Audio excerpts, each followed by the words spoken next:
টাকা পয়সা দিয়ে ভুয়া পাবলিসিটি। স্টার সিনেপ্লেক্সকে আমার বাবার, স্টার সিনেপ্লেক্স আমার বাবার না। বড় বড় স্টার নিয়ে ওই যে শাহরুখ খান, সালমান খান, অমিতাভ বচ্চন এদেরকে নিয়ে ওই যে কাউয়াও যদি ছবি বানায়, ওই কাউয়ার ছবিও সুপার হিরো হয়। সিনেমা ওরাও দেখি কত দম আছে, কে রায়হান রাফি, কে ইকবাল। আমার পোস্টারের উপর লেখা আছে কামিং সুন, মানে আসতেছে ছবি। তো এইটা আমাকে, আমি তো দেখি নাই, সমস্ত সাংবাদিকরা আমাকে দেখাইতেছে যে ইকবাল ভাই আপনার ছবি তো রানিং চলতেছে, কিন্তু এখানে লেখা আছে কামিং সুন, মানে আপনার ছবি আসতেছে। অতএব তো এটা বোঝা যায়। তো এই কামিং সুন দেখে অনেক দর্শকরা চলে গেছে এই 2-3 দিন, যে আমার সাথে মনে হয় এগুলোই হয়, ঠিক আছে। যাই হোক, এটা আমার জন্য একটা চরম একটা ক্ষতি যে আমার ছবি রানিং চলতেছে, সেখানে লেখা আছে কামিং সুন। ঈদের রিলিজের আগেই সকালবেলা শো দেওয়া হয়েছে।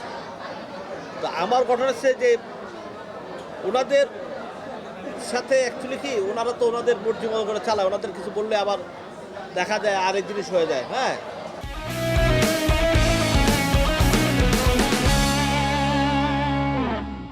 তো এখন আমরা যারা প্রডিউসার বা আমরা যারা ডিরেক্টর যারা দেয়, তারা তো একটা হিসেবে জিম্মি। না হলে সকালের সুখী কেউ কোনো ছবি দেখে, কেউ দেখে না। যাই হোক, এগুলো এখন বলবো পরে, যে এখন তো আর এগুলো বলবো না, এখন দেখি চলতেছে, এইভাবেই চলবে, এইভাবেই আওয়াজ এইভাবেই উঠবে ইনশাল্লাহ, এবং দেখবে ইনশাল্লাহ, মানুষ দেখতেছে। বারবার কেন হচ্ছে আমি জানি না, বাট আমার কাছে মনে হয় যে এখন তো আমি আমার সিনেমার আওয়াজ কিন্তু যে যত কথাই বলুক, আওয়াজ কিন্তু তুফান আর রিভেঞ্জ, যে যত কথাই বলুক, আমি আসলেই মানে মার্কেটটা একটু গরম হয়ে যায়। আর এই গরমে কাল লাভ হয়। এই গরমে কিন্তু দিন শেষে কারো না কারো তো লাভ হয়, তাই না? নিজের টাকা খরচ করে পাবলিক সিটি তো এক জিনিস ছিল, এখন হচ্ছে উল্টা পাবলিক সিটি।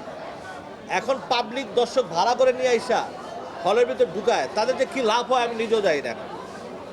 এই যে কিছু ব্যাড পলিটিক্স দেখতেছি, হ্যাঁ না, ছবি দেখতেছে, তারপরেও যেমন আজকে আমাকে আসার সঙ্গে সঙ্গে 3-4 জন বললো, ভাই নেগেটিভ যদি কারো ব্যাপারে বলে সেটা সঙ্গে সঙ্গে নেমে যায়। কীভাবে নেমে যায়?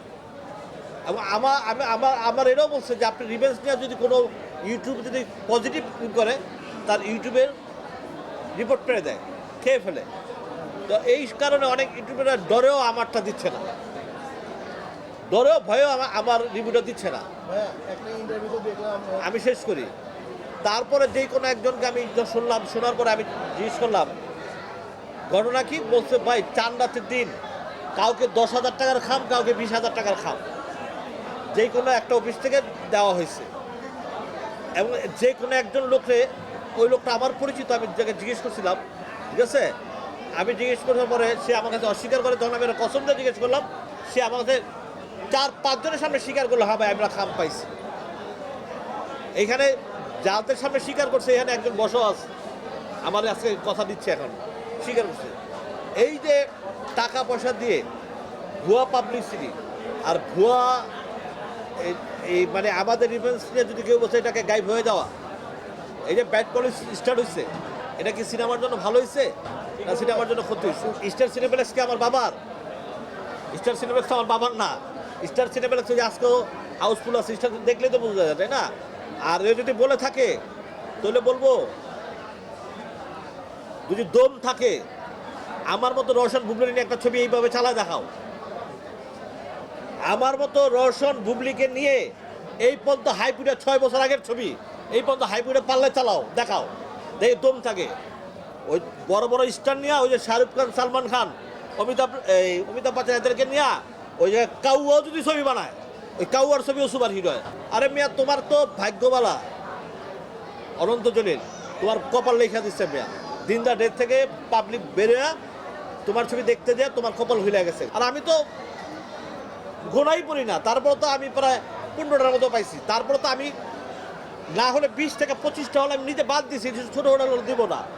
তো ওইসব সিনেমা বানাইতে হলে যদি সত্যিকারের সিনেমা ভালোবাসো, নতুন ছেলেমেয়েদের সুযোগ দাও, সিনেমা ওরাও দেখি কত দম আছে, কে রায়হান রাফি, কে ইকবাল, জিয়া রোশন ইন্ডাস্ট্রিতে আসছে 6-7 বছর হয়েছে, বুবলিও কিন্তু আসছে 6-7 বছর হয়েছে।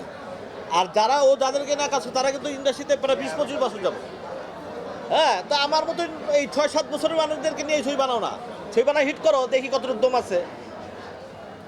তোমরা যে সিন্ডিকেটে যে 10 কোটি 5 কোটি 7 কোটি তোমরা আওয়াজ মারো ছবি তোলো, আরে ভাই আমরা তো এত কোটি না, আমরা তো 70 লাখ 80 লাখ টাকার ছবি, 1 কোটি টাকার ছবি, ঠিক আছে? 1 কোটি টাকার ছবি না দিয়ে এই হাইপটা উড়াইছি, পারলে উড়াও না এই হাইপটা দেখি ভাই। এটা যার যার ছবি যখন চলবে তখন সে অন্য ছবিকে ডাউন করার জন্য সে অনেক কথা বলবেই, এটাই স্বাভাবিক সত্য কথা। কেন? এটা এটা তার মর্জি, এর উত্তর আমি দেবো নাকি কেন, ঠিক আছে? এটা তার মর্জি। কিন্তু আমিও রায়হান রাফি আমার ছোটো ভাইয়ের মতো, ও আমাকে যথেষ্ট রেসপেক্ট করে, মানে আমিও তোকে আদর করি। কিন্তু এই যে কথা বলছে, এই কথার উত্তরটা হলো এটাই আমার কাছে, যে আমি এমন বুবলি দর্শনকে নিয়ে এই হাইপ উঠেছি, তুমি পারলে করো, আমরা দেখি। তারা ভাইঙ্গাই, তারা হাইপ উঠানোর জন্য, হ্যাঁ তারাই করতে পারে, এসব টোকাই বলো, আবার আমি পারি না। Thank you.